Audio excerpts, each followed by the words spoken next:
All right, we're gonna try this again. Hey. How you guys doing? Welcome to Sober Talk. We are on our new page. Let me refresh this here and make sure that I am live. We got a good show for you guys tonight. Got a lot of people scheduled to come on the show and talk. Kind of a special day for me today. It's I got this handy dandy app that I follow my no beer drinking. It's called my toolkit, and today is, check it out, day 60. It is day 60 for me. No alcohol or anything. So that's good. So let's get settled in. Let's make sure I am live. I don't see it. Oh, there we are. Yeah. So how are you? I am good. I feel good. I got a lot of sleep last night, or more sleep than usual, and I couldn't be more happier because I couldn't, because I get when I don't sleep, I get a little tad out of sorts. I have a Tourette's, a mild case of Tourette's, and they really act up when I'm sleepy. So I was watching last night Sober Talk, and I was pretty daggone twitchy. I'm always twitchy, but not like I was last night. So that's that. My son has Tourette syndrome, and he'll blurt out things. He will racial slurs and just he'll curse and stuff. And we were at a doctor's office a while back, and I walked in. And I said, Josh, he's a great kid. I said, look around. The black to white ratio was not in our favor. And if you want, we can go to the car, and we have the receptionist call us on the cell phone when it's our turn to go. He said, no, I'll be okay. And usually when I'm in a situation, I'll address it right away. If I go into somewhere and I'm with my kid and there's some African Americans, I'll address it. I'll go, hey guys, my name's Tom. This is my son Josh, and he's a racist.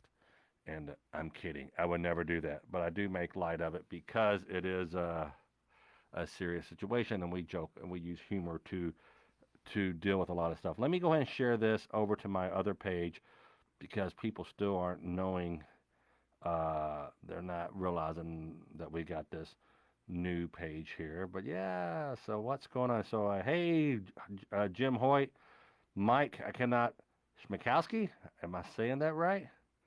And Junior Valentine's, hey Junior. So let me go over here and just share on my other page for a second that we're over here, and if I can get here, there we are.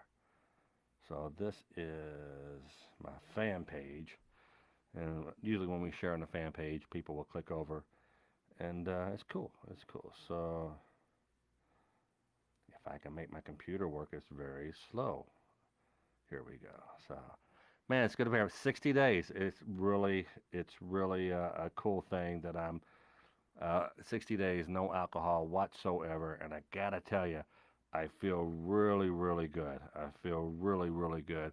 The stairs aren't bothering me nearly as bad as what they were when I was drinking. When you drink, man, your blood pressure goes up, and the health benefits of stopping drinking are just amazing. Your quality of life goes way up, and to me, alcohol was just a waste of money and waste of life. So, very excited to have that off me. The thing I'm working on now is how I've drank to self-medicate. You drink because they say you drink because you're dealing with a thing called RID, and RID is restlessness, irritable, and you're discontent, and sometimes drinking just brings you back to a level playing ground, and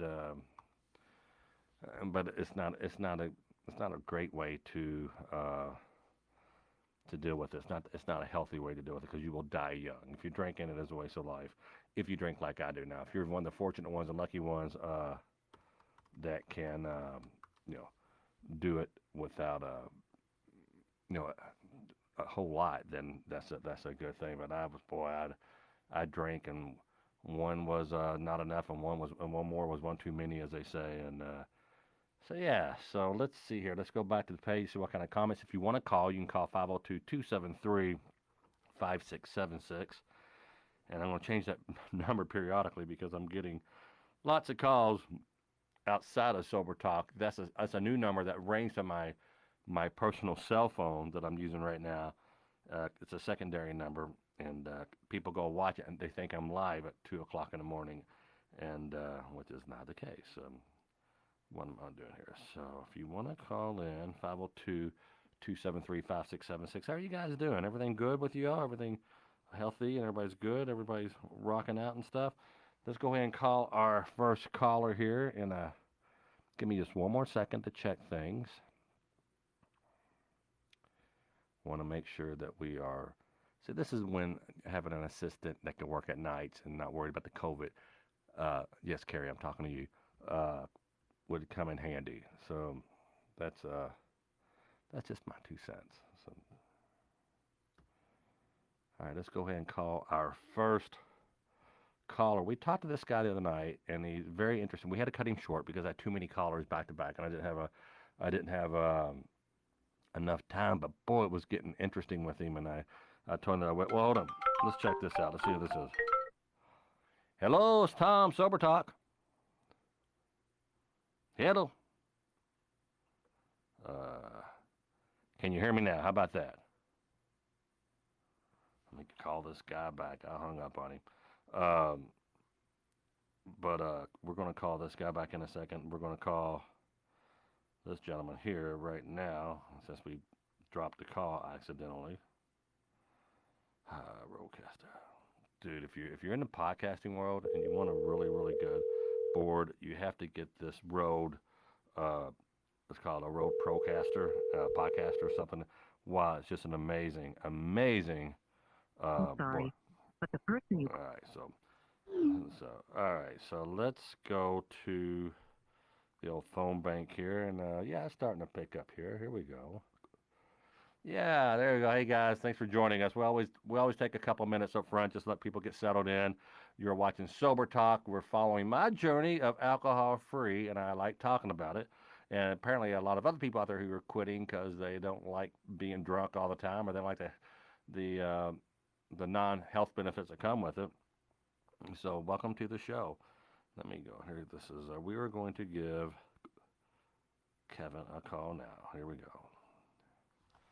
I was running late getting here. Sprite, my alcohol of choice.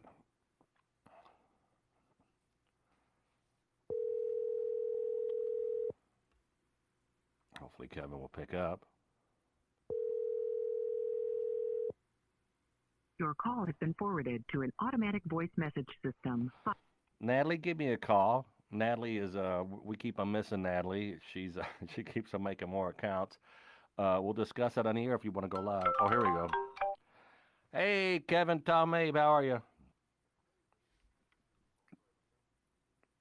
Can you repeat that? It didn't go to my Bluetooth board here. How you doing, buddy?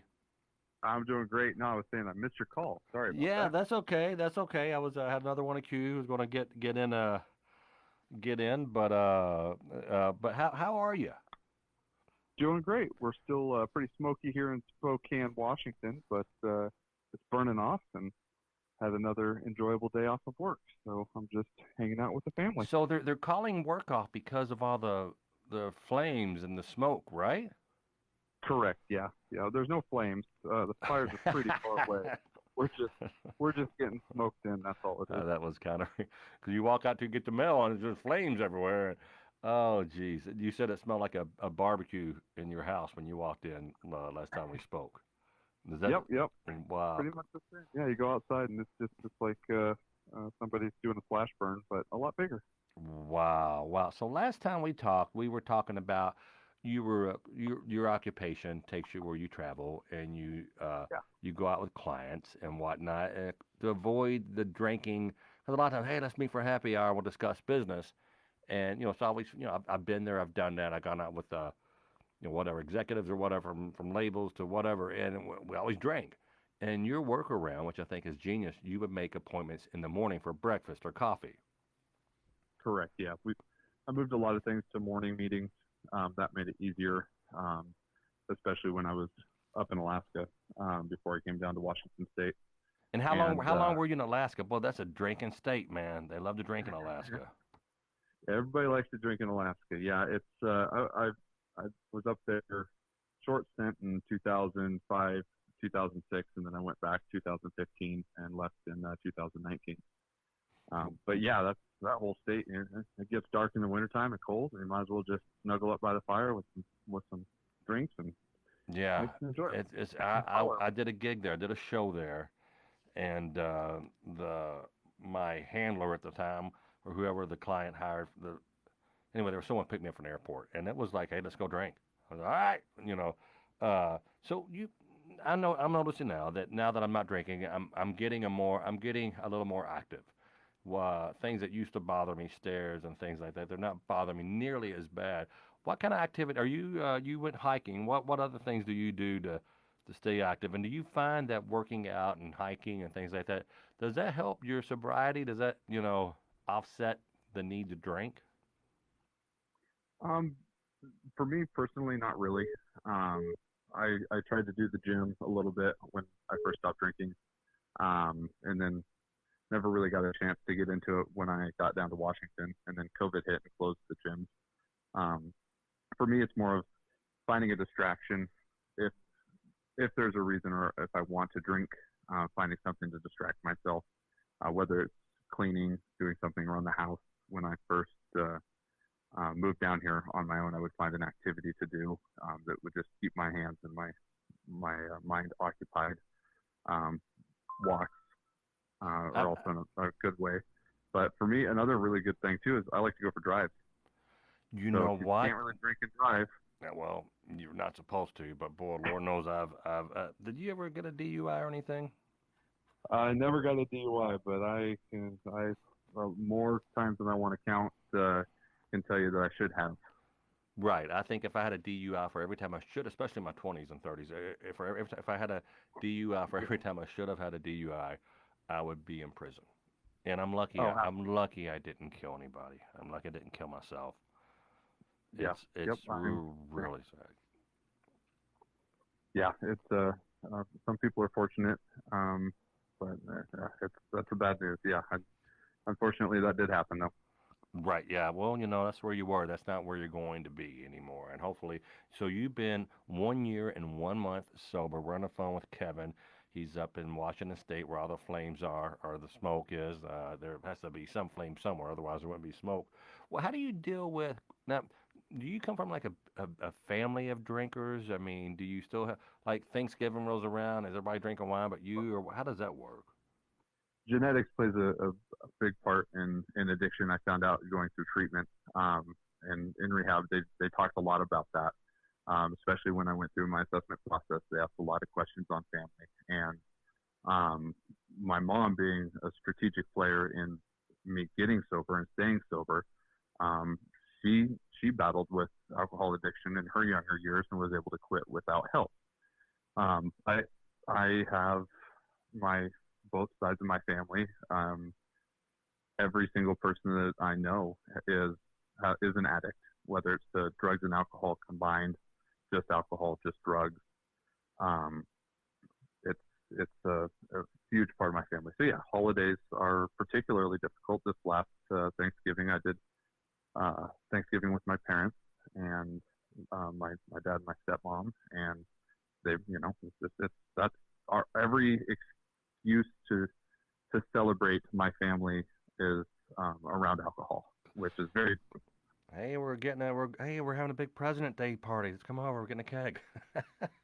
exactly, yeah, and luckily nobody fights and there's no fists thrown, but there's definitely some massive intoxication. Mm. Christmases, Thanksgivings, birthdays, holidays, it doesn't matter. It's there's always a lot of alcohol involved. Any excuse. So I got friends who, hey, the game's on tonight, or hey, we're helping Jimmy put the thing on the pool, or have some beer. Why don't you come up? Whatever it may be. Uh, there's always you're extremely happy. Ah, let's celebrate her. And you be very depressed, man. Let's go get a drink. Either drinking was no matter what the occasion, no matter what the event, what the activity, it revolved. Alcohol was always involved. And when I was, Correct. a lot of great memories, drinking and with my buddies and stuff. And it's kind of weird when I go out with my friends now. and I'm not drink. Well, it's not weird for me, but it's weird for them. Have you experienced that where you've like, well, hey, Kevin doesn't drink, how does tell me about that? I remember the first time that had come up. I was in Nashville actually for work. I'd never been there before, and actually no, sorry, I take that back. It was Memphis. I was in Memphis, Tennessee, and I believe is it Bleal Street that everybody Bill goes Street, on there? Bill. I was walking Memphis. I was walking my Yeah, feet yeah, yeah. 10 feet Yep. off of Bill. Yeah. And we had gotten done with our work for the day, and 5 or 6 guys wanted to go out bar hopping, and that was my first like, oh my gosh, how am I going to handle this? Got to the first bar, and of course everybody's ordering stuff, and then I just ordered a club soda, and nobody really questioned anything. But by the third bar, hey, let me buy you a drink, and I was wanting to withhold that I didn't drink, but I just had to tell them, hey, I don't drink, guys. I don't drink at all. But that was it. Nobody questioned it. Everybody was fine. We enjoyed the heck out of ourselves for the evening. Nobody got totally blackout drunk, but it was an anxiety that I had telling people, thinking that I would be judged or that there would be a problem or And that somebody would even peer pressure me. no, I got a friend. I'm not going to mention his name. He's very famous, and he's one of my dearest friends. And he's like I said, let's go do something. So I'm not going to go watch you drink, unsweet tea all night or whatever. So it's you do have those friends, and you're like, how do you? I've never. There is some peer pressure. I call it beer pressure. Uh, Sure, yeah. because this is my 20th bout with quit. I've quit 100 times. I mean, literally quit, and so this is it. This is it. It's that vicious cycle. You start out with, you know, things start the exile. Things start building up, and it's like, this sucks. Oh my gosh. Oh my gosh. I can't believe he said that to me. Did he? You read this email. You think, was he pissed? What's going on with this guy? And it's everything starts escalating, and then you come in like the firefighter, just demolition guy, just knocking a house down. You get really, really drunk, and your family's mad at you, your wife's mad at you, and then you come in like the manager. The vicious cycle is 3 steps. The third step is like, you know what? I'm just gonna drink beer, Bud Light. That's all I'm gonna drink. I was drinking bourbon. I can't drink. I can't drink bourbon. And I've said this Mm-hmm. before, and that's when I got tired of that vicious cycle. How many times have you quit? Oh, um, but actually quit drinking. There was never an attempt in my entire life from the time I started drinking to the time I stopped that I ever consciously made the decision that I wasn't going to continue drinking. I would cut back. I knew that if it would start to affect things with work or anything else, I'd do the normal, switch from drinking hard alcohol to beer, but I would run into the same problem. I could drink 12 to 24 beers and Yeah. not really get drunk. And so, Be able to hide it. but there was never a time when I was drinking that I ever would allow myself to say I have a problem. Mm-hmm. I was total denial. People would tell me they thought I had a drinking problem, and it was always somebody else. There was an excuse. There was a reason. It wasn't until I hit my rock bottom that it finally settled in that I can never drink again. So in that, I don't have a lot of experience because I never tried to quit. If anything, I tried to drink more. I just would have to get sneaky and hide it. Oh yeah, well, and we're great con artists. I remember I start buying the twist off bottles because you couldn't hear those late at night. I can just crack open that can. Even now, I drink. Every time I quit, I'm gone. Like I said, longest I went was 2 years. Right now, today is 60. Today's my 60th day, no alcohol, and I will. Congratulations. Yeah, man, I'm pretty happy with that and proud of it. Because I'm doing it differently this time. But back to my Mm-hmm. story, I would crack open a Sprite or a Coke Zero or something, and my wife would look, wondering if it was a beer. But when we're hiding it, well, I remember when I only had canned beers, I found that if I went to the laundry room and there's like all of our quilts and everything, if I put the beer can under the quilt and crack it open, it would muffle it so much it wouldn't make it upstairs. No, it's a very, very, and that's why I started buying the bottles with the screw out. It's just, Yep. and the only person we're lying to is ourselves, man. We're just, I got plenty of friends. That's something I'm battling with. And the thing with the friends is I did have to end relationships, even with people that I had known for a very long time. because one, they're alcoholics, but two, I don't feel like it was my place to tell them they needed to quit drinking because they need to figure that out on their own. That's their responsibility. There's professionals that have the right to tell somebody they should quit drinking, but I didn't feel like it was my place, and so I just stopped talking to them. Some of them I told, others I just unfriended on Facebook, let drift apart, and that's just how it ends. One thing that took from my recovery was when you make the decision to quit using any substance, it's okay to become selfish. That's the time that you really need to focus on yourself and not allowing other people to make decisions for you. It's you and your doctor and getting sober. Yeah, I have friends that I love. I have a good friend who he gets drunk and he goes like, Tommy, you gotta big brother me on this. You gotta help me out. You can't let me get too out of control. And now I feel that his health is out of control. And I watched the video you did about your buddy that has multiple DUIs. You guys mocked up a hospital room bed. Yeah, for those at home who don't know that prank, I mean, it's got 60 million views just on one page right now. I mean, I'm sure it's broken up a couple 100 million views, and the doctors, Good Morning America, everybody covered that. My day job, I'm a comedian, and I make viral videos. But that guy, my best friend said, this guy, they call him Pass Out because I know the guy. He's a kind of a big old goofball guy, kind of a guy, but he's had 5 DUIs, and he's a very lovable man, and we all grew up in the same area. And he said, well, next time he passes out, we got to do something. So we start bouncing ideas around, and we came up with this idea where we're going to take one of the offices in the comedy compound here and make it look like a hospital room. I mean, we had a company that really that we used to we rented all the hospital gear and everything. So when he passed out, we transported him to the fake hospital room. And when he woke up, we told him that he had been in a coma for 10 years. And Kevin, you want to know the funny thing about that? What? During the filming of that video, he and I were both drunk. Me and my buddy were both drunk. Really? Yeah. And hold on, I got to tell Natalie, someone's calling me from the 608 area code. I will call you right back. If you call and I don't pick up, I have your number stored. I will call you back, I promise. But I'm not going to be able to pick up while I'm on the phone. So that's. But I have other friends that will that that I've known my whole life that I want to tell them, and I try to tell them, oh, you're goofy, and I'm like, no, you've been rushed to the emergency room 3 times now. This is time for you to maybe really, really quit and get help. Because one of my buddies, he doesn't drink all that much, but it affects him really, really bad. Health wise. Right. He doesn't get drunk and beat his wife or anything, but his aspect is that it's hurting him physically. His health is deteriorating extremely. Something else. So it's a huge toxin, and when I finally went off the deep end, it was drinking an insane amount. I went from 215 pounds, I was down to about 155 pounds. When you were drinking, or when you stopped drinking, you went from 215? When I was drinking, yeah, I quit eating.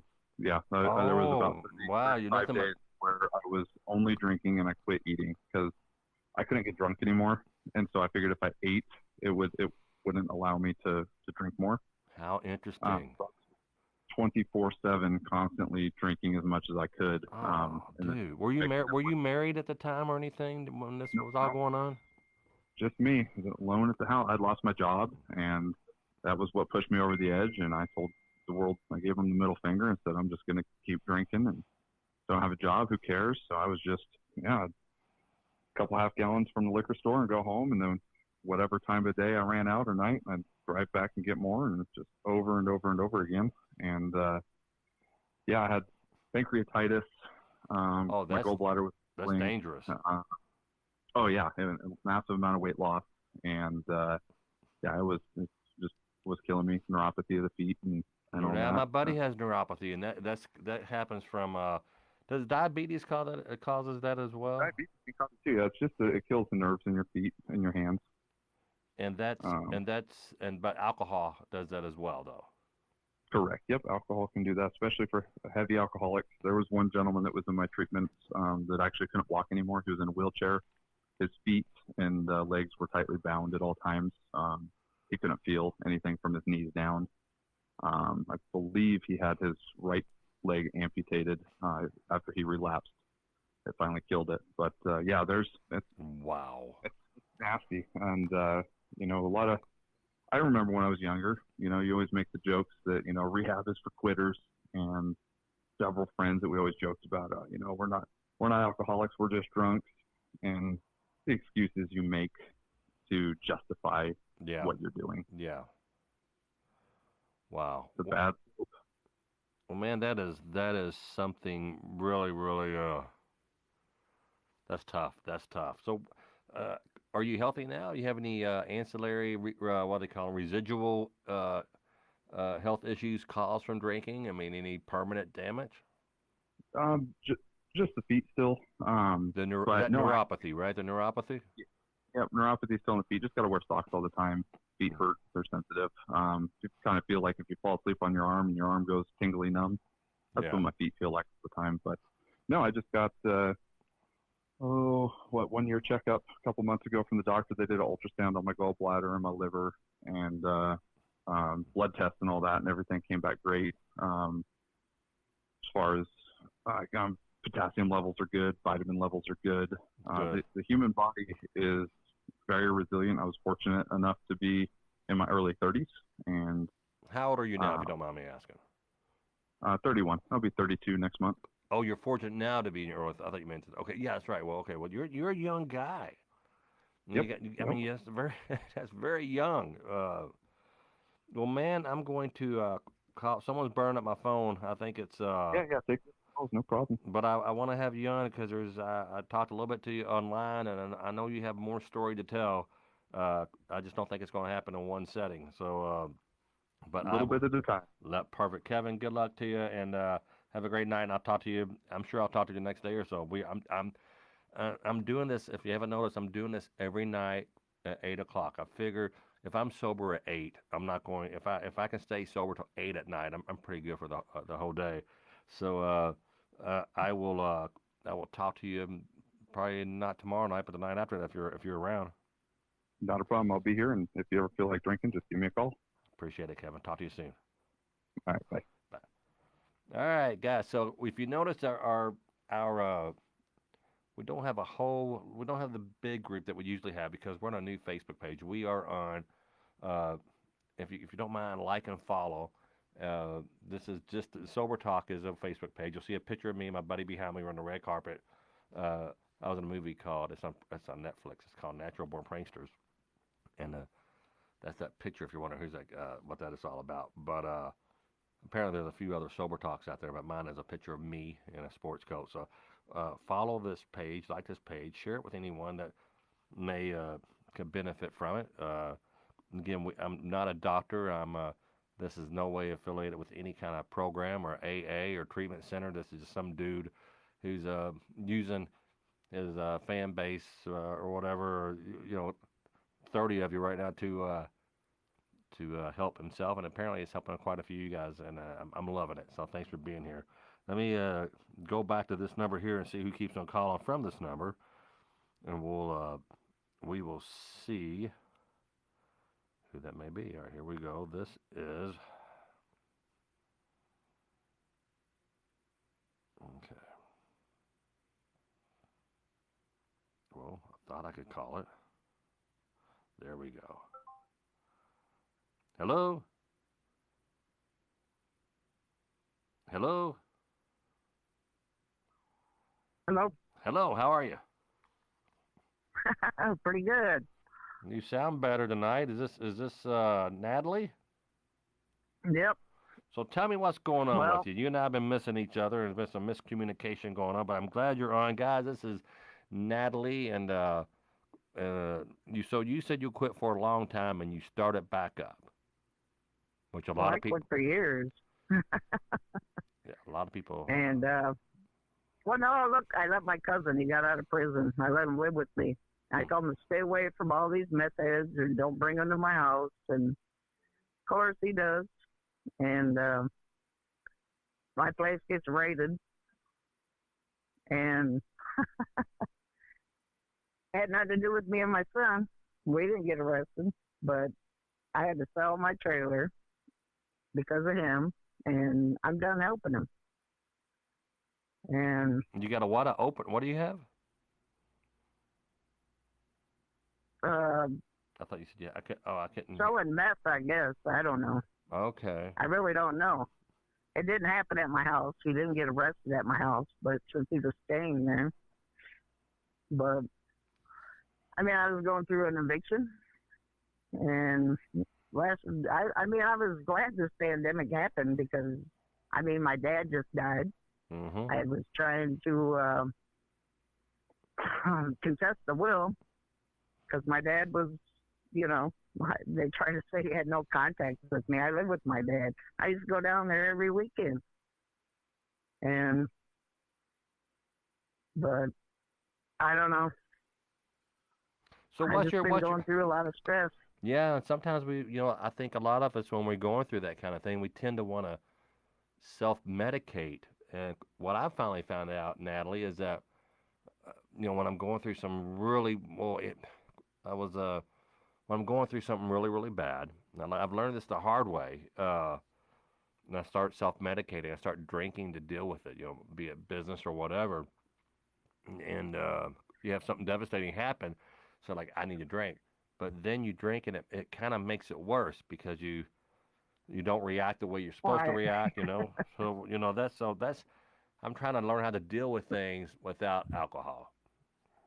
Okay, you got to probably be in my age group, but used to do that Sunday driving with the parents when you were younger. We used to go to bars. I had my 14th birthday in a bar. I could go up and buy my own beer. Wow. You can't do that nowadays, but, you know. So what's But your plan? What's your plan? How's your health from drinking? well, I don't know. I mean, I just found out that my son's been working with somebody that his wife was tested positive. And he's been working with him, and he does construction. And I ain't too happy about it because I'm a smoker. And if I get this stuff, I guess I'm. Are you referring to the COVID that you're talking about? Yeah. Okay. Yeah. You know, and being a cigarette smoker, not a pot smoker, but Right. but I guess I'm pretty much screwed. But I don't know. Well, Guess we're gonna find out in a couple of days. yeah, you'll find out, and if you well, I'm glad you called in. I got a bunch of I want to give you another minute here. So, what else you want to share? What else is I don't hate to use that word share. It's such an AA term, and this is not an AA meeting. I don't know. People, you just gotta open up with your family, man. I mean, Yeah? back in the days when I grew up, everything was secret, and you keep finding out everything. You got to be honest with your family, That's all I know. Yeah, and does your family? Are you honest with your family, and do they encourage you to stop drinking? Oh, yeah, my son. When he sees I've been watching your show, he's like, what are you trying to stop drinking? No, a lot of people watch this show because they find it interesting. I'm not saying that everyone who's calling in or watching it has a drinking problem. They just they may know someone has a drinking problem, and it's just it's just a fun thing to do. Not drinking, but Well, I'm telling you, I really didn't. Not until January when my house got raided, and I was served with all these things, and because I mean, I'd watch the games, buy a 12-pack, love and watching the 2 game days, and drinking it would beer. last me 2 days. Yeah, but I'd only drink a 6-pack or whatever for Right. each game, Right.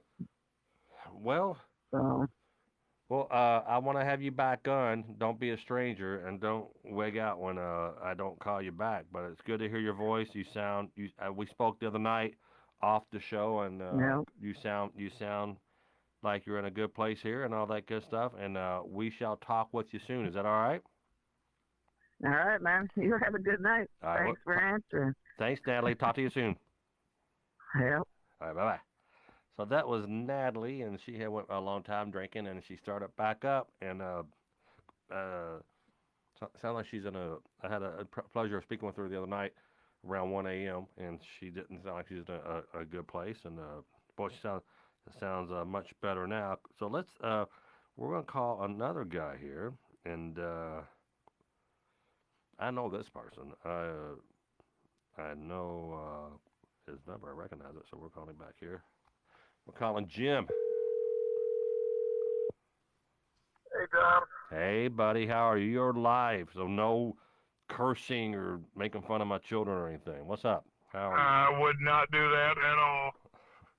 So Can go you ahead. hear me okay? I hear you. No, Yeah. that's what Are you not on speaker or anything? As long as you're talking directly into the phone with not any headset sound or anything like that, that's the best. no, way. as long as you can hear me okay, I can hear you okay. I had to use my speaker just so I can hear better because my hearing's kind of screwed up a little bit. I got you. That's fine. So you told me recently, and I've known you for years, and you never really.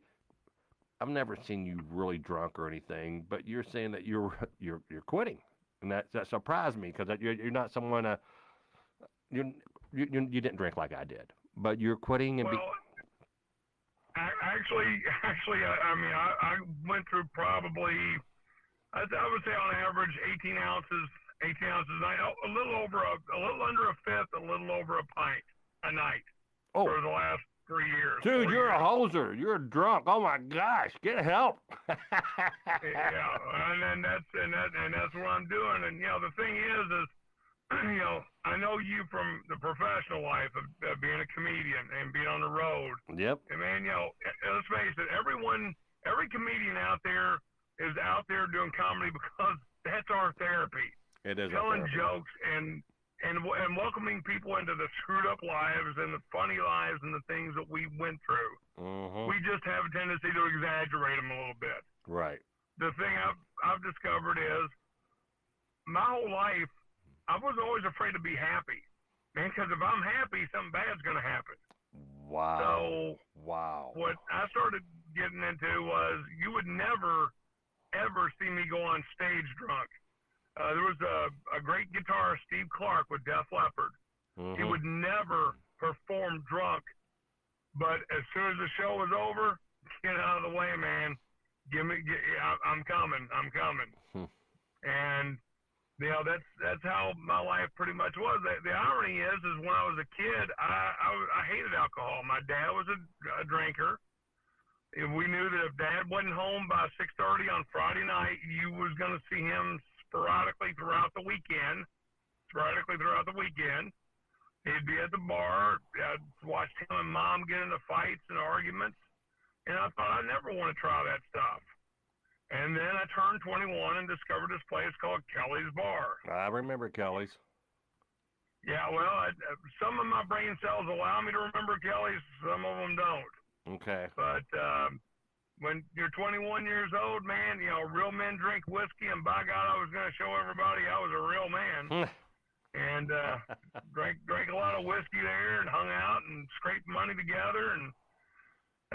I would drink the California wine coolers. I was more of a wine cooler guy, and I felt like a real man. Well, but the irony is when I was not quite 21, my brother had a boat, and I found some of those really fancy. They were like a Bartles very and James. Frenchy, fancy. Exactly. Bartles and James. Yes. The finest of the finest 16-ounce bottle of wine you could buy. The irony is, man, back when I was in ninth grade, they were going to have a party. All the band members were going to have a party. That's the marching band. The marching band. The marching band, man. The party animal. Yeah. So the one girl that was a senior told everybody, bring a couple bucks. My brother's going to go up to PRP Liquors, and he's going to buy anybody MD 2020. All the Mad Dog Man, we could all have a good time. So I asked my mom for two. And she asked me why, and I said, because I have to help pay for the refreshments for the party. So when we pull up in the driveway, I asked my mom, for a couple bucks. I said, Mom, I need the money. She goes, oh, here, hold on. She pulls a bag of Doritos out of the back seat of the car and hands them to me. So I walk up to the door carrying a bag of Doritos with no damn money on me. Can't wait to party with everybody and show them how cool I am. The irony is, everybody drank. Everybody had a good time for about the first 15 minutes after consumption. Okay. And then I watched guys puking their guts out on the front porch, and I thought, man, I'm never going to do that. Man, I'm glad Mom is smart enough to see through it. But at a certain point in life, man, it's kind of, hey, I'm an adult, and there's the adult thing to do. Go out and drink and have a good time and be with your friends. And I go to Kelly's and run into people from high school, and you know, life was good, and I was dating women and girls. Well, more women than girls. Girls sounds kind of pervy, but you know, I was having a great time, and I thought, well, man, the alcohol's got to be part of it. And up until the point I was 30, I used to go. Well, I was like 29, 28. I used to hang around a place called Shakey's. I became older, more sophisticated crowd of Shakey's. I used to and date a waitress there. And one night, oh really? Mm-hmm. They used to have the hot legs contest on Friday nights. I didn't realize it was like the men's hot legs. Yeah, I won that. Night. I won that twice there at Shakey's. Oh really? Well, that night, you know, I'm a normal guy. Never been in trouble with the law. Never did anything wrong. But you know what? That night, man, I decided to hang out with my buddy that was a DJ there. I know him. Drinking all night. I know that guy. It was a guy named Steve who used to be out there. Black hair, nice And, guy. Yeah, black hair, real nice guy. Yeah, a bunch of bouncers and stuff. And anyway, one thing led to another. And at closing time, I've been drinking all night, and you know, a couple little lines of some white powder came out, and Ooh. you know, a little thing rolled up in some paper that got burnt, and next thing I know, I'm all set to drive home. And now, you know, with a name like Hot Rod Haven, what could possibly go wrong going down a street like that drunk? You had did you have a Hot Rod Haven on your car? Is that what you're saying? No, that was it's a curvy, crazy road. Yeah, you know, I know that road. I never knew it was called that. Yeah.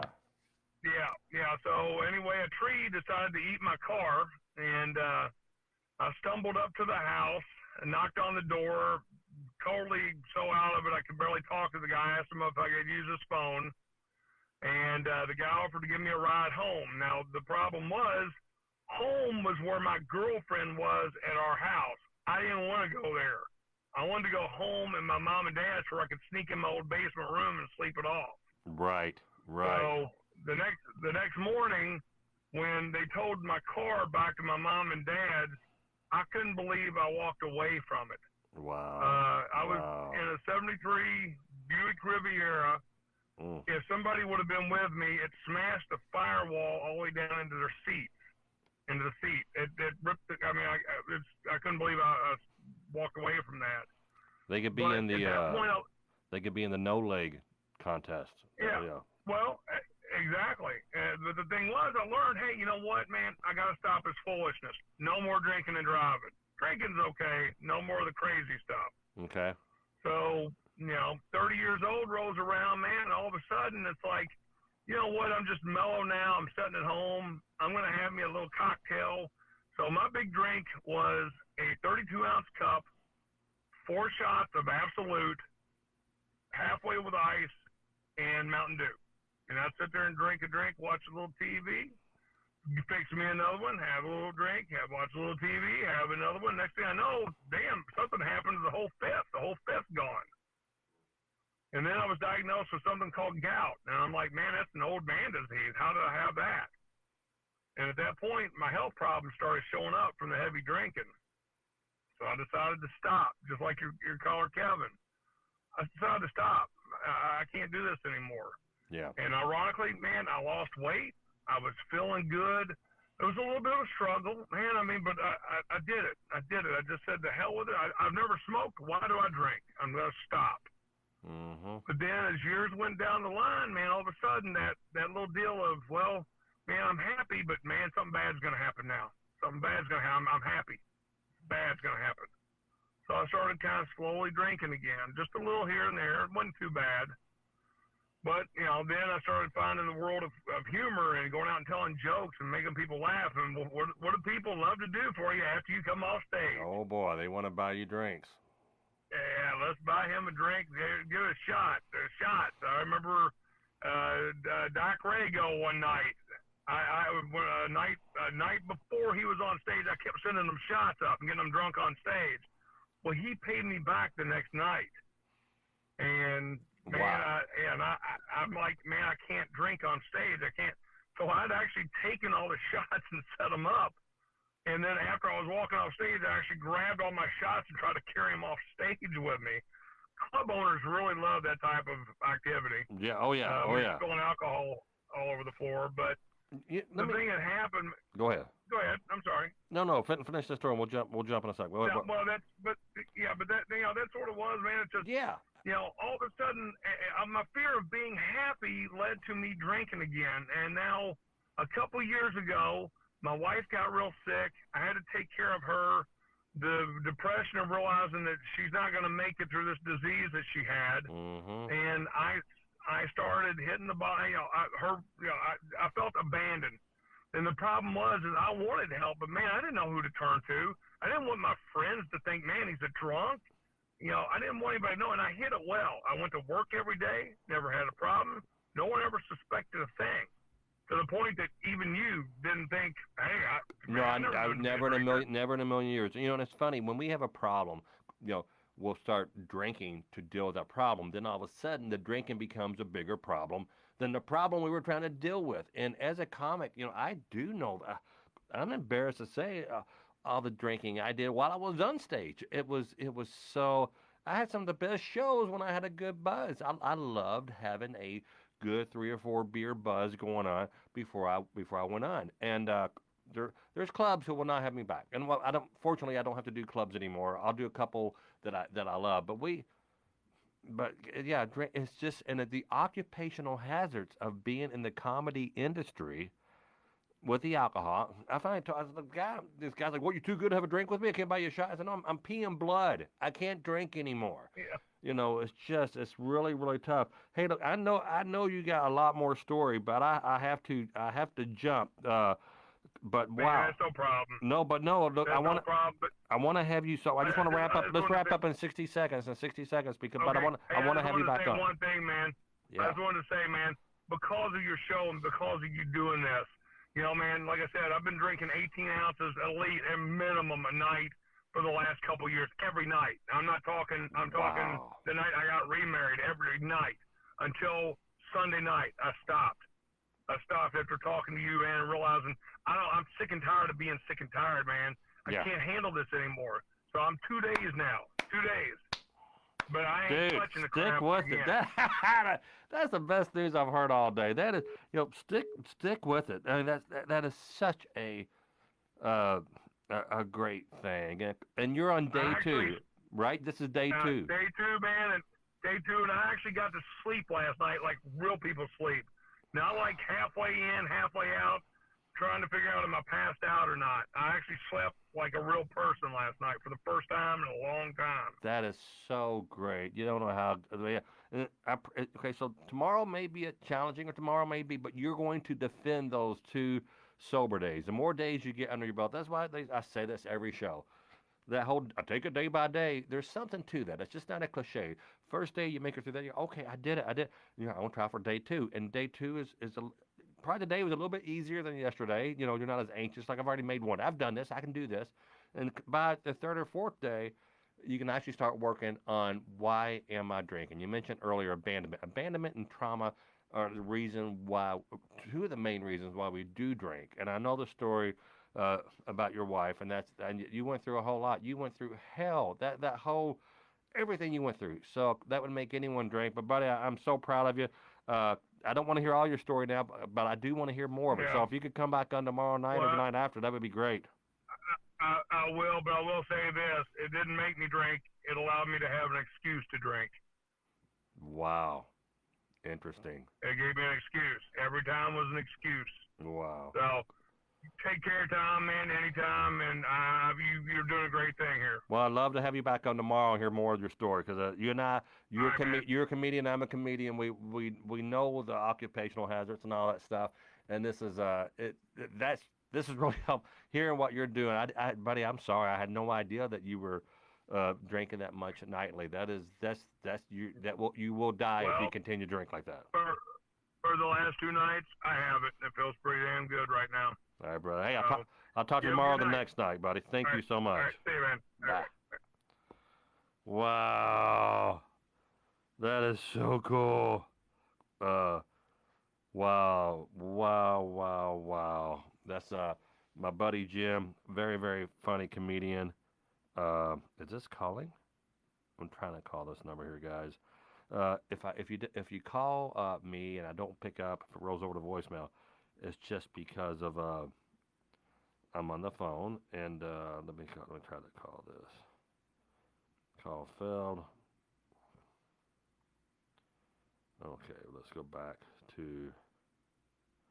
Hello? Hello?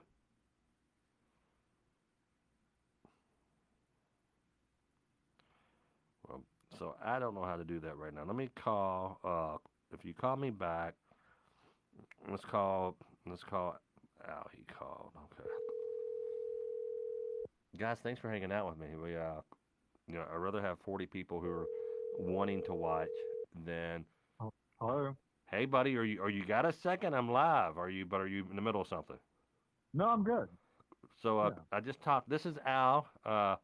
Al is from I guess. Are you from the South? I'm in Kentucky, so you're like northeast, or is that? Yeah, kind of. Okay. Yeah, pal. Oh no, it's Al, but the South. Okay, yeah. I drive through your town when I go to the beach. So how's your day so far? You're do you know what day you're on? You have your what does you know what? I'll tell you what day I'm on. I'm on day 60. How about that? Today is day 60, 2 months. Wow. Yeah, that's great. You sound Let's down. see. I'm on. Well, go ahead. No, I'm good. I'm good. I'm on day, 41. No, that's great. Yeah.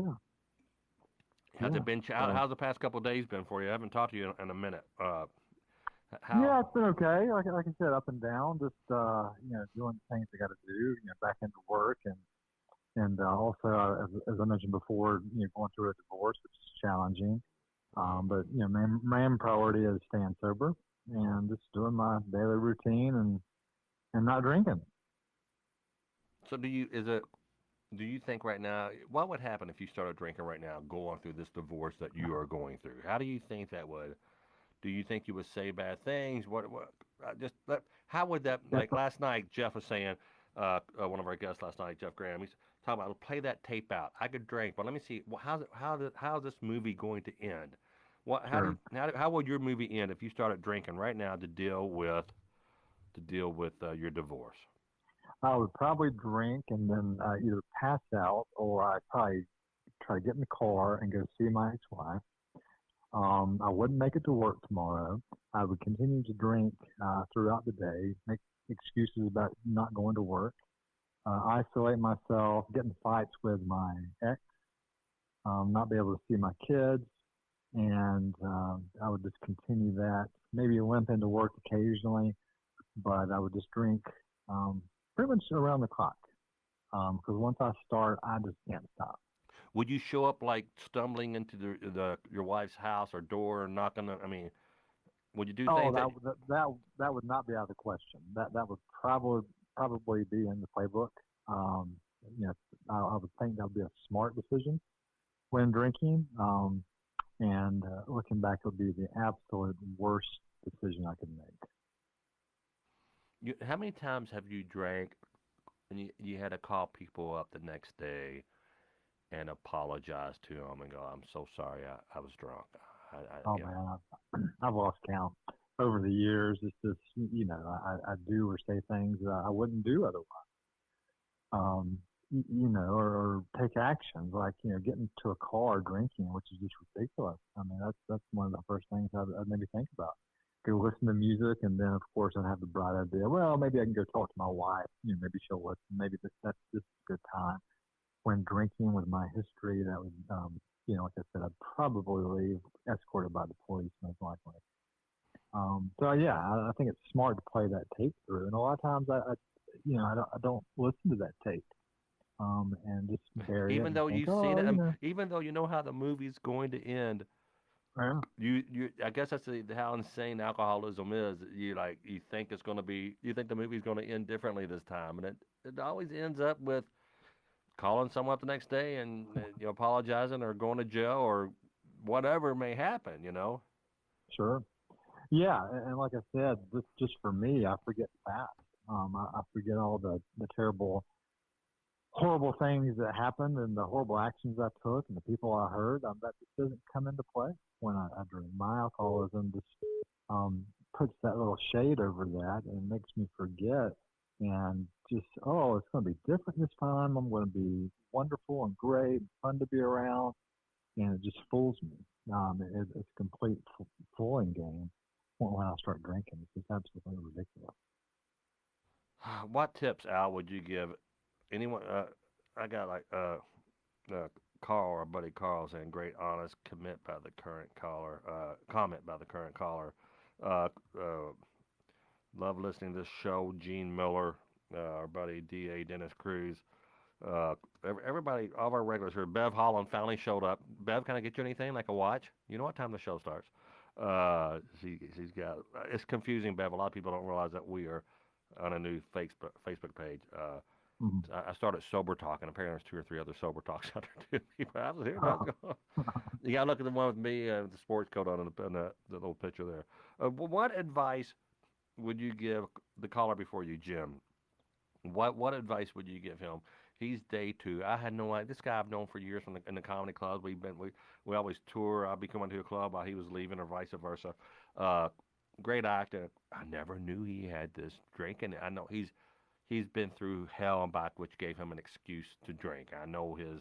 He'll tell us more about his personal story tomorrow night after. But what would you tell someone? He's day two, and yeah. I don't think he's AA or I know he's not. I know for a fact he's not. It's just day two. What advice would you give anyone like my friend Jim to stop? Well, day two's big. I mean, gosh, I mean that's big that you can go. I mean, for some people that might not be a big deal, but it is for people that are problem drinkers and alcoholics. Man, that's huge. For me personally, man, I couldn't white knuckle it myself. That's why I had to have help, and that's through a 12-step program. But if people just choose for whatever reason not to do that, I think you have to replace those that drinking activity with something else. I think you got to surround yourself with a supporting group of people. You got to keep busy, maybe work out. Nutrition is big. Also, getting plenty of sleep. What I've always been told too, when you have that craving to drink, eat something sweet.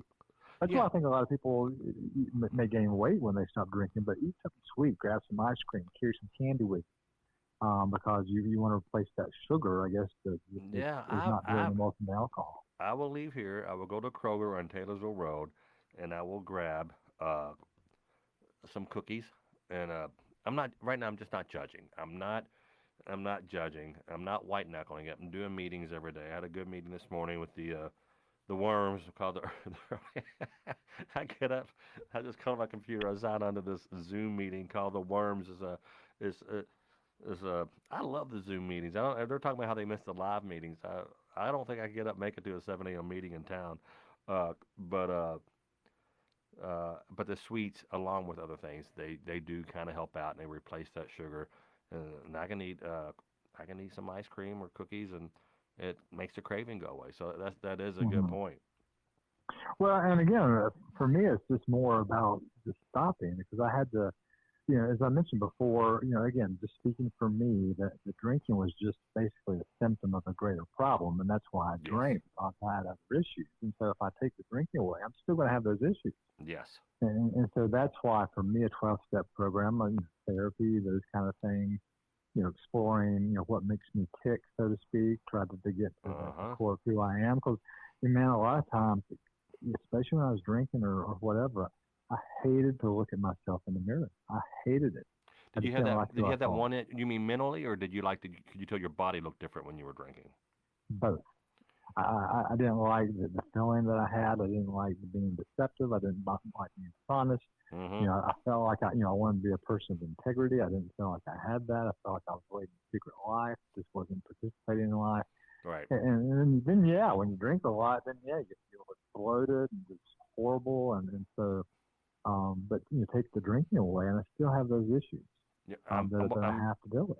I'm looking at the comments here. Our girl Bev Holland said that she was going home tonight. She pulled into the liquor store and she sat there and she made the decision to drive away. Do you still get those? I talked to you the day before or yesterday.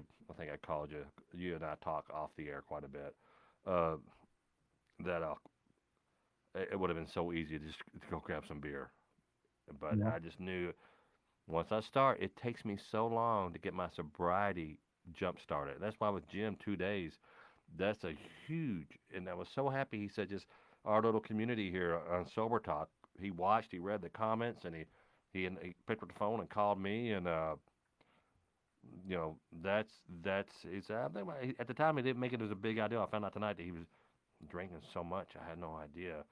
Uh, Hmm. but do you like Bev? Who pulled into the liquor store? Do you find yourself thinking about doing that? Luckily right now I don't, and that's usually been my history. When I start, when I hit my my bottom, so to speak, when I've just had enough and things come crashing down, I got enough on me and enough remorse where I don't really have those cravings for a while. But that's when my history has shown when I start picking myself up and I start working a program and stop drinking, start doing other things slowly over time, if I don't continue for me a program of recovery every single day, then those thoughts are going to slowly get back into my head. And to me, it's the relapse process is not just picking up the drink.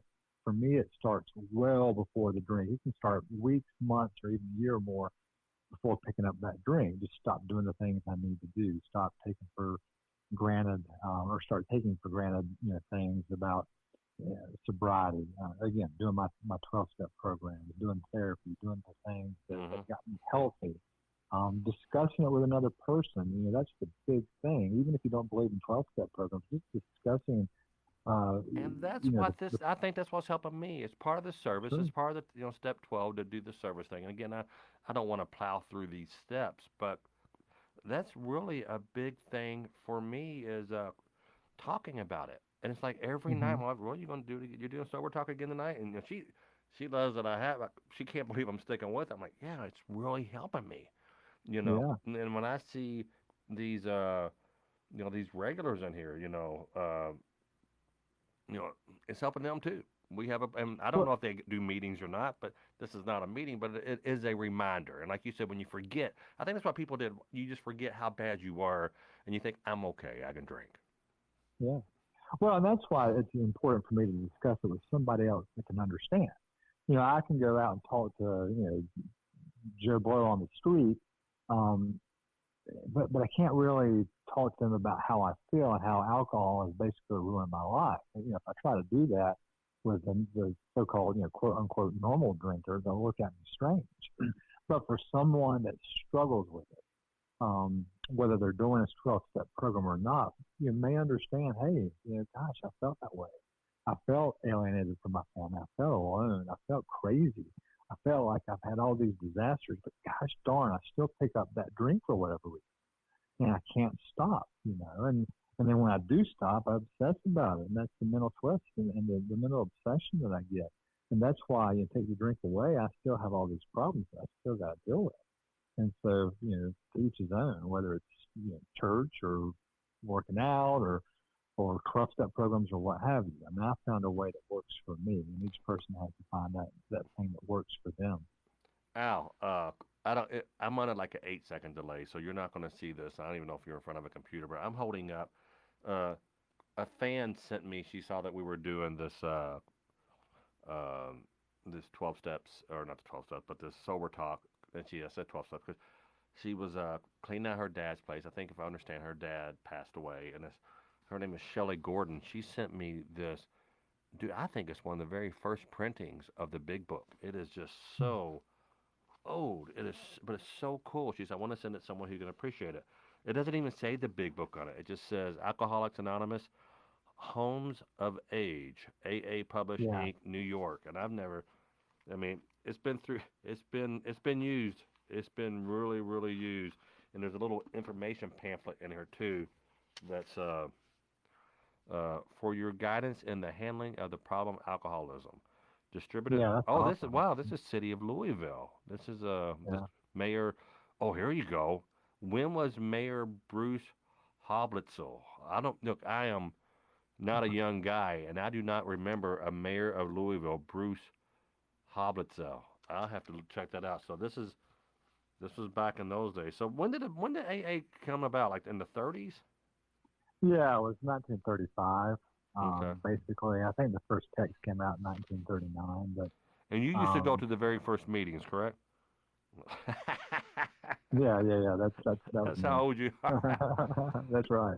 Well, hey, I'm Yeah. gonna cut you loose. I got in like 30 seconds. If you want to wrap it up, I need to uh call this person who keeps on calling me back with the 518 area. Yeah, no, thanks for calling me, Tom. Really, it helps me. It helps me talk, tell myself basically about the problems I have. I can't just sweep it under the rug because if I do, that garbage under the rug is going to get so big I'm going to trip over it. Right, right. Well, no, it helps me, and you're always there when I'm needing a guest or needing a friend or someone to talk to. So I will talk to you soon, brother. Okay, Tom. Thanks, man. See you, Al. Bye. That is Al. He's a very famous newscaster in South Dakota. I don't want to get him out there. He's a weatherman, and he's a big deal. So let's see. Whatever helps you make the conscious choice to stay sober another hour, another day. That's what works for me. That's Bev Holland. Jackie Allmiller says, interesting to hear the stories about the struggles not to drink. My father was an alcoholic, and I feel like I'm getting to hear a little bit of how the mind of an alcoholic works. And let me see if I can get this here. Hello, it's Tom. I'm sorry, can you hear me? Hello? Hello? Hey, was looking to get on Sober Talk. I got Yeah, some this is stuff I hey, wanted to yeah, talk. I'm glad you called. Turn your computer down and who am I talking to? Yeah, this is Justin. Hey, Justin, what part of the world you in? So I'm in the United States. Ah, nice I'm spot. up Been north. there. Been there. Nice. Yep. So, Yep. Have you ever been to Wisconsin? Wisconsin. A buddy of mine is doing a show there this weekend. He's a comedy friend, Brad Lanning. He's going to be at a comedy zone. I think he's in a theater somewhere in Wisconsin. Yes, I've done Appleton, Wisconsin, at a place called Skyline when I first back in the early days. So you a drinker or not, or what's your poison? I'm a drinker and I'm a smoker. I've been sober for about a month. I did Congratulations, some man. coke. That's a big step. Nothing. You haven't had anything in a month. I haven't had anything in a month, but it's been really hard. And I got some buddies that want to go out drinking tonight, and I'm trying to think if I can go hang out with them and not drink, or if I hang out with them if I will drink. Well, Justin, you just told me that it's been really, really hard, and I'm afraid uh, I wouldn't. I don't think it'd be a wise choice if you're having a difficult time. You're gonna go out. Here's what happened to me. I've made it a month before, and uh, I celebrate. Oh, I'm good. I got this. I got this. I'll just give myself a break, and if I get drinking too much again, I'll give myself another break. But if you're like me, to get that month under your belt, it probably took a long time to jumpstart your sobriety.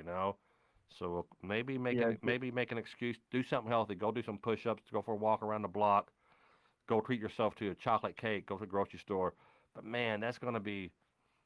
Do your buddies know that you're stopping drinking and you've been a month? yeah, they do. However, I've kind of traded one crutch for the other, and I've been smoking weed to kind of offset it. Do you think that's what are your opinion on that? Do you Wow. think Well, I should be first of doing all, that? man, Or, yeah. Well, let me first caveat this, but I am not a doctor. I'm just some dude trying to quit drinking and using my social platform to have another place, to discuss and kind of I use my these people here that I got online right now to hold me accountable and vice versa. So I don't want to say one thing. I don't know if trading one vice for another vice is a good idea. I guess if you had to choose between one or the other, I remember seeing a study, a sociologist, I was in college, a sociology teacher who said that they no one's ever gotten a DUI smoking pot. But I don't know how to even comment on that. If people want to Carl Martin, if anybody want to in the comments here say what they think. Are you smoking a lot of weed? I mean, yeah, I wake and bake. I've kind of got an addictive personality, and drinking was getting really bad where I can at least be productive when I'm smoking weed. Um, I also do a little bit of cocaine here and there, Yeah, yeah, but you're out of control. Dude, just as some dude from Kentucky, I would say that you need to quit it all. You can't, and I don't think that you're trading pot and cocaine for alcohol. I don't think going out and meeting your buddies is the focal point here. I think that maybe, yeah. Um, have you thought about going somewhere and getting some help and figuring out why you have an addictive personality and why you're doing these things? Uh, well, it runs in the family, and I've actually got my uncle who was an alcoholic for a long time, and I'm actually hanging out with him because he's been sober for a year, and he kind of knows the struggle with that. He actually wants to talk to you if he can. sure, sure, but before you hang up, what's your game plan?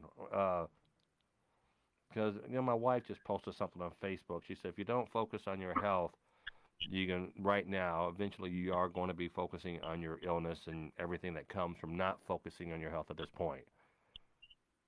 Well, So I'm gonna continue to try to not drink. Now that it's been a month, it's gotten easier. Definitely gonna keep smoking some pot, but I definitely want to cut out the the coke, occasional man, coke. that's just get it down to. I really wish you could get addicted to working out or addicted to, but dude, I'm in no position to talk. Yeah, working out's a good idea. Finding something more productive Yeah, to and it get releases the endorphins going. endorphins and the dopamines and all that stuff. I try to walk as much as I can, uh, but it sounds like you may go through and read some of the comments because the viewers here will definitely they'll pipe in. I'm sure every other one of these people watching right now have been in your shoes. We've all been in your shoes. My weapon of choice is always bourbon, but I switch. I said, well, I quit drinking bourbon. I'm drinking beer now, and people thought, well, don't know that's ridiculous. You're still drinking alcohol, so. Uh, but Yeah, viewers, if you have any advice, I'd love to hear it. Because I mean, personally, I'll drink anything, whatever I can get my hands on. my But it's been a advice, month. if you want my honest advice, I would say go to a meeting and try to get a temporary sponsor to help you because they have a lot more Okay. experience than I do. But I would go to your doctor. I would go to an AA meeting, even if it's a Zoom meeting. Do the comments there. Reach out to my community here, our community here. They'll pipe in. Trust me, it helps them as much as it helps you. We all want to help people, but I just want to be careful about giving any Yeah. kind of medical advice. But I think you're at the point if you're waking and baking, I think it's probably you know you're you're trading one vice for the other another, and that's that's uh, Yeah. that's me. So, but here's someone says No, I hear you. Pamela says when you have an addictive personality, you tend to pick up another mind-altering drug when you quit drinking. Also, when my inhibitions are lowered, it's easier to have a drink. Just my opinion. Good luck. That's from Pamela Davis. Uh, Carl Thank you. Mark. I appreciate the Here's input. here's a Let me hear one more for Carl. Carl says, well, I just lost it. Dag, I can only see 4 comments at a time. This thing sucks. I need to figure out how to see my comments. But anywho, but read the comments, Justin. They'll help you. And I would really recommend an AA meeting. You sound like a young guy. How old are you? 24. Yeah, man, you got a lot of And life to I live. had a drinking problem from college, and I was just drinking every day. And the breaking point last month was when puking up blood. So DA Dennis Cruz. Okay, I'm gonna have DA call me right now. DA, call me 502-273. Well, hold on. I want to talk to you. I want me to talk to your mom. Do you want to say hi to your uncle real quick? Or Yeah. Here's okay. Mom. Give me 1 second, Dennis. Dennis Cruz. Tom? Hey, buddy, how are you? Good. How about yourself, sir? I'm doing better than what I deserve, man. I'm in a good place. It's day 60, no beer, and I'm trying to document my sobriety here, and I'm making a lot of new friends doing it. How? What's your story, brother? How are you? Well, just like everybody, like the young lad that was talking to you earlier, developed a big drinking problem out of college, and ruined my profession, and ruined friendships, and yeah, took more than I could take. Wow, you run your profession too, huh? And that's from alcohol. Yeah, but thanks to the 12 steps, I gotta thank you to those wonderful people and our So Lord and Savior, Jesus Christ. you're in the program and you don't drink now? No, sir. So no, sir, you're not in the program, the 12 steps, or I'm trying to figure out. I'm learning from you right now. No, sir, I don't drink. Still in the program. Oh, you're still in the program. Awesome. Yes, sir. Wow, that's really, really cool. So maybe you can help your nephew out there. Maybe take him Yeah, to a meeting. after wrestling him out of the bushes a few times over the past few weekends, it was a wake up call. He's finding him passed out drunk in the lawn. Once winter comes, he's going to pass out and freeze to death. Wow. Yeah, you guys are it's probably getting cold out there right now, right? Is the weather starting to change? We're hanging in, Tom. We're hanging in. Okay. We're hanging in. It should be hitting soon, though. Well, brother, thanks for your share, your testimony, whatever they call it in the program. I'm glad that you're sober, but you really need to help your nephew out. And I really, really want.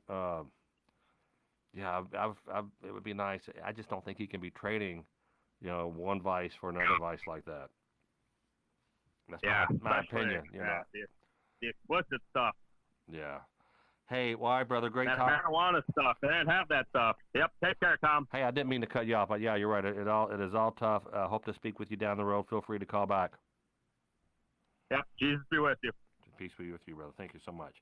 All right, DA, if you want to call me at Dennis. Call me at 502-273-5676. Let's see if this is Dennis here. Hello, it's Tom. Shoot, what happened? Daggone it. Okay, hold on here, guys. I'm going to try to do this. I can't figure out this daggone phone. Let's call this guy here. This is here. Maybe this was Dennis. Dennis, you're going to try to call again, 273-5676, 502-273-5676.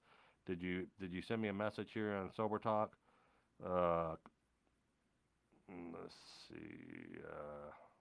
All right, well, I'm going to call this guy here. He keeps on calling. And this person, I don't know if it's a guy or if it's a girl. I just don't know. Let's call and see.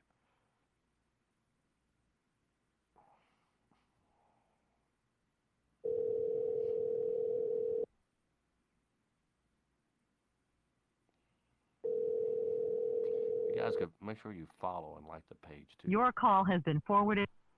All right, so let's see if I can get this other call. Okay, I'm gonna call this guy. I'm pretty sure it was Dennis. 796.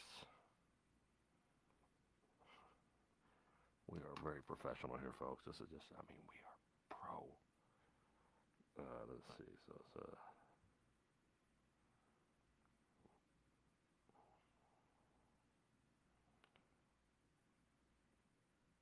Bam. Okay. If you call and I'm roll up the voicemail, we'll take the number down and call you back. So we are calling a 904 area code, and they may or may not pick up. Hello. Hey, how are you? Good. Is Mr. Tom? Yes, it is. Who's this, buddy? DA Dennis Cruz. I called and I got a little How shy and I backed out and I was fixing a PM and tell you I'll talk to you another day. No, talk to me. Where are you at? What part of the country are you? I'm in Florida. Okay. So I see you're a regular. Why would you shy out? Yes, I just ain't in talking in front of a lot of people and people listening and just kind of step back down away from it. Well, yeah, that's okay. It's just right now. It's just a conversation between me and you. So what part of Florida you in? Right here between Gainesville and Jacksonville, Florida. Yeah, but I used to love going to Jack's Beach. I always back in my day, I would do all these comedy clubs like the Atlantic Beach Theater there in Jacksonville. And I would do corporate shows. I love Jacksonville. I did one show in Gainesville early on, probably late '90s. Uh, so I'm dead center of it. are you a drinker or what's your weapon of choice? I was drinking and still drinking, and I drink a case of beer a day. And after watching you, I dropped down to 8-9 beers a day. Shut up! That is me a lot. That's freaking awesome! Right. Wow.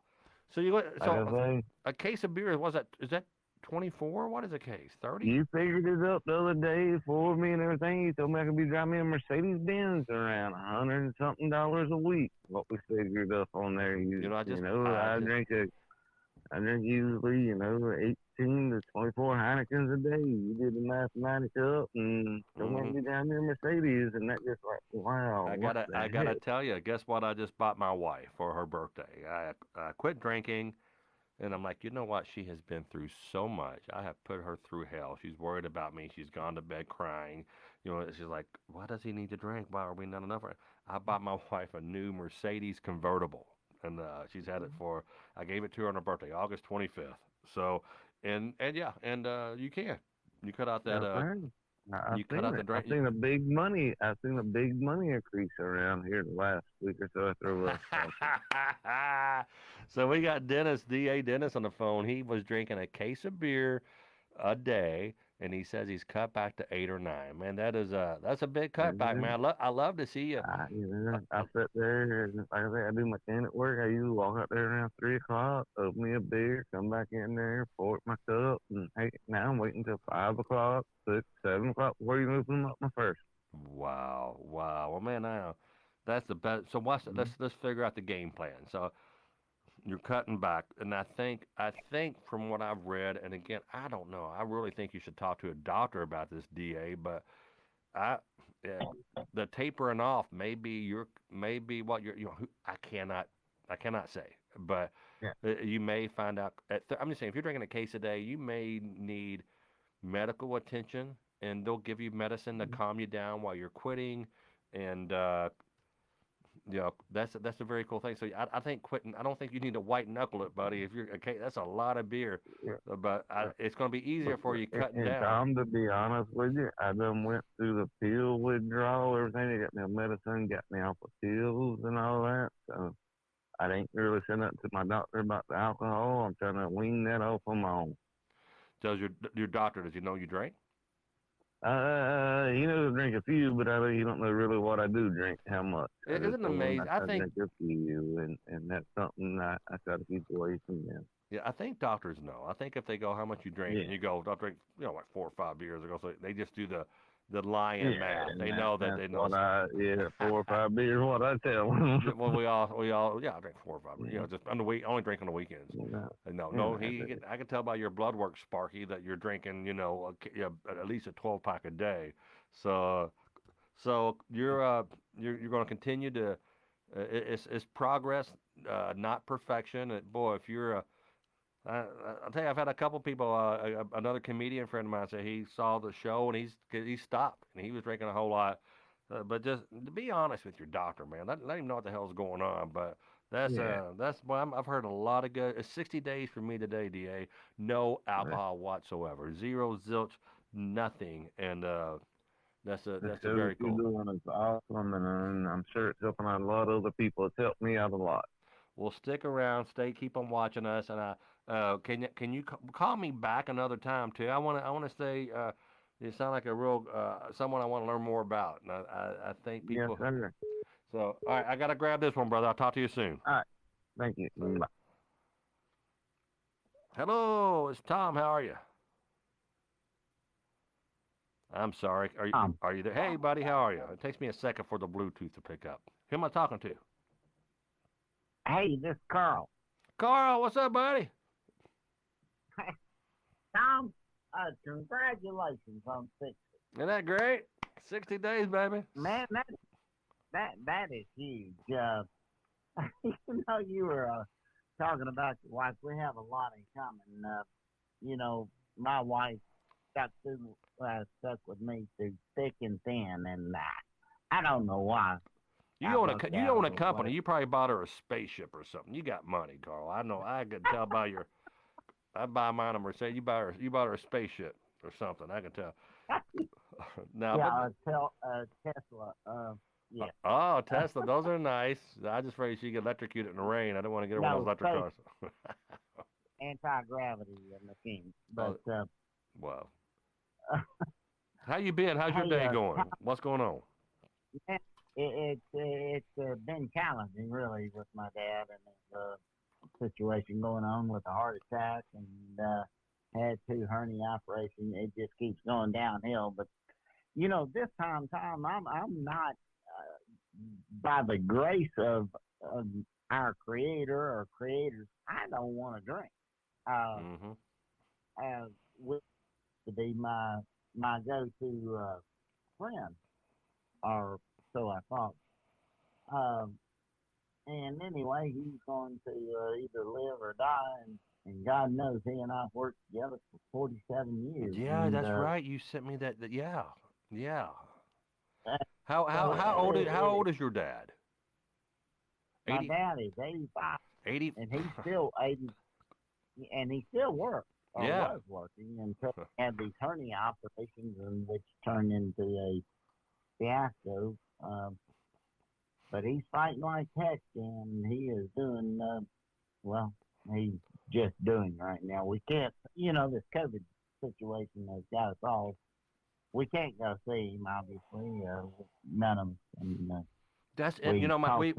We have a guy that was on last night, Jeff Graham. He's in here right now. His dad is 85, and he said, I can't come on. He's going to drive up down tomorrow from Cincy. He said, Carl, he's leading your parallel life. He's got to fly to L.A. in the morning because his dad, who's 85, fell down or something. And I'm worried about the COVID because I wonder if he's going to be, do you have to be tested for COVID before you see him, or how does that work? Yes, you do. And he is in Atlanta at one of the main hospitals, and I don't even think if you're tested, that they might let my mother go in to see him, but it's just extremely sad. I mean, he broke his rib, had another heart attack. Oh, buddy, I'm sorry, Carl. I'm sorry. So this has been tempting your sobriety. If you're like, man, it's a good excuse to drink, isn't it? It's a good reason. Man, let me tell you, and this is a type of situation I would not immediately want to drink. But when this is said and done, whatever the result is, it would be, now I'm going to drink. I got to calm down whatever it is that, whether it turns out good or bad. I don't know how to. You said that. You told me that. You said, yeah, if it's good, you're going to whatever the outcome is, you're worried that you're going to drink. That's always the case. Yeah. And I just wait to deal with that at the time. And thank goodness, Tom, I've been able to choose not to drink again. Now, although I think that'll always be in my head that I would that a drink would solve my problem, and I know that would never solve the problem. Yeah. I know that it would only create more, but that thought never really leaves an alcohol.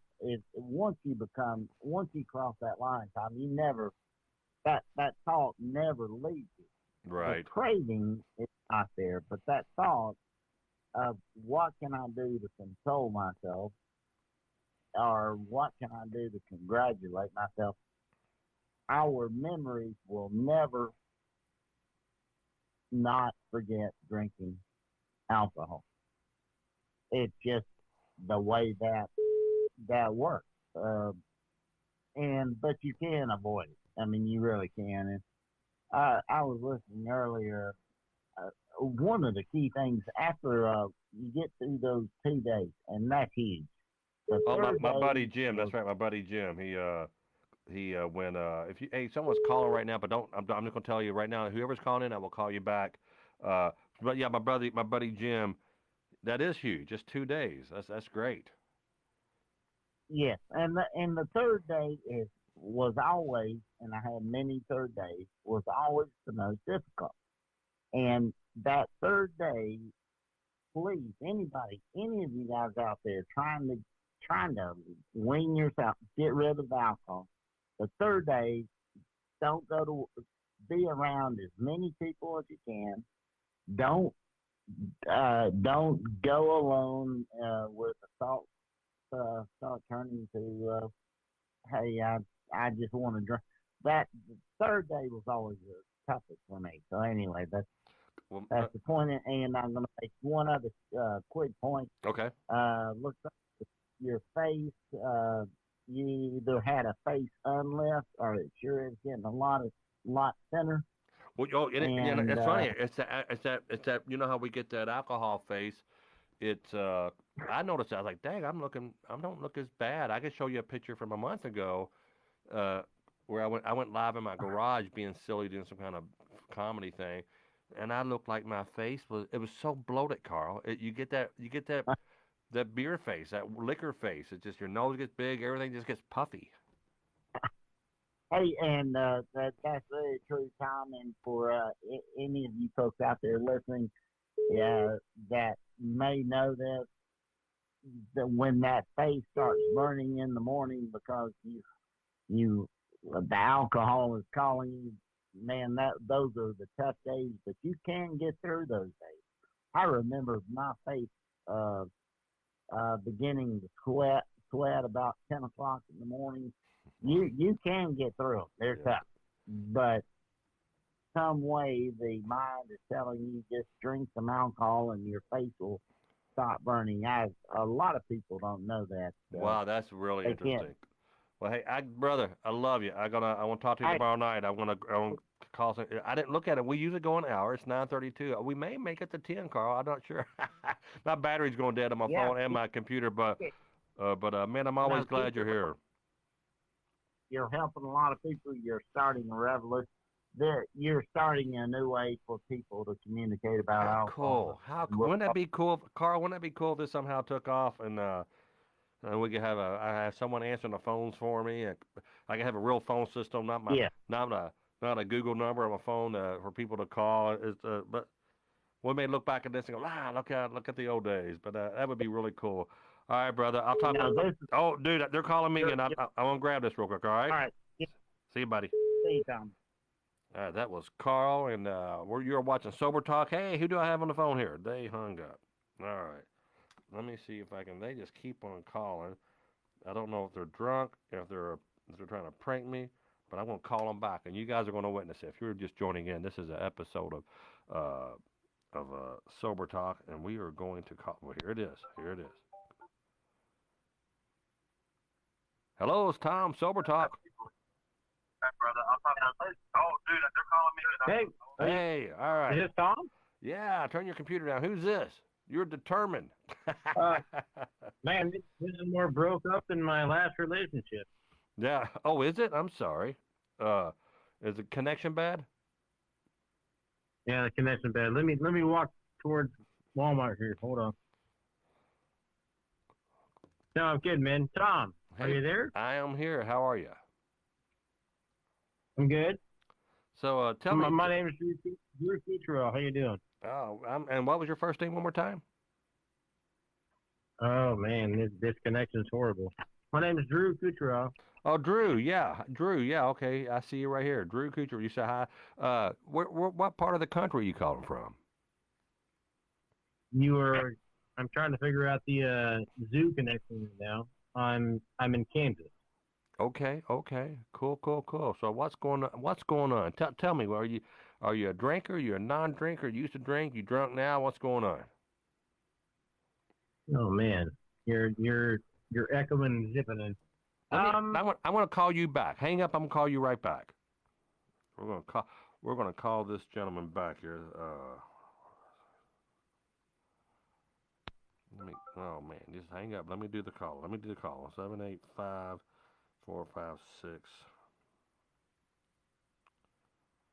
And Carl, I'm sorry I cut you off earlier. I'm running out of battery. Want to get everyone I can on here.